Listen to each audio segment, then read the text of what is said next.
Hi, welcome back to my channel. Today I will be talking about vitamin B1. What are different functions? Now, vitamin B1 is also known as thiamine.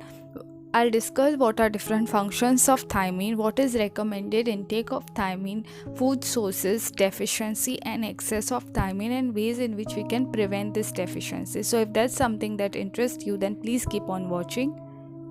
Thiamine is also known as vitamin B1 and it is widely known for preventing beriberi. Functions of thiamine are it plays a major role in coenzyme. It helps in carbohydrate, fat, and protein metabolism. Thiamine is required for smooth functioning of our nervous system and it also helps in formation of genetic material. Recommended intake of thiamine is based on energy intake. A requirement is higher during chronic illness. Minimum intake is 0.5 mg per 1000 kilocalories and below, if you have below 0.12 mg per 1000 kilocalories, it can lead to deficiencies. Now coming to food sources, that is bajra, barley, jawar, maize, quinoa, ragi, rice flakes, rice puffed, rice, samai, vargu, wheat flour, wheat semolina, vermicelli, Bengal gram whole, black gram dal, black gram whole, cowpeas, field beans, green gram, horse gram, lentil dal, rajma, peas dry, red gram, rice bran, soya bean, agati leaves, fenugreek leaves, parsley,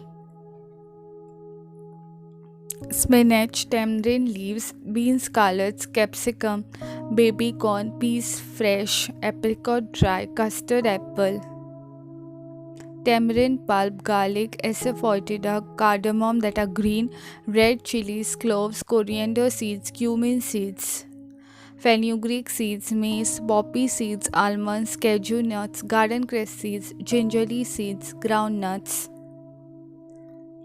mustard seeds, linseeds, niger seeds, pine seed, pista nuts, safflower seeds, sunflower seeds, walnuts, chicken mushroom, oyster mushroom, squash, egg yolk, and chicken. Now, coming to deficiency of thiamine, it is generally because of low intake of thiamine through food consumption. This can lead to dry beriberi, wet beriberi, wrinkle Kosev syndrome. It is called as infantile beriberi. Now, deficiency, how it can be prevented is by consuming whole grain cereals, reducing extraction rate of milling and polishing, avoiding use of cooking soda, avoiding soaking rice for long time, and also washing rice for many times, which removes the thiamine. Now, excess is not noticed as it is excreted through urine. So it's very rare for excess consumption to happen. So that's it for vitamin B1. Thanks for watching my video. If you liked it, then please hit the like button and also don't forget to subscribe for more such videos. Until next time, eat healthy, stay safe and stay happy.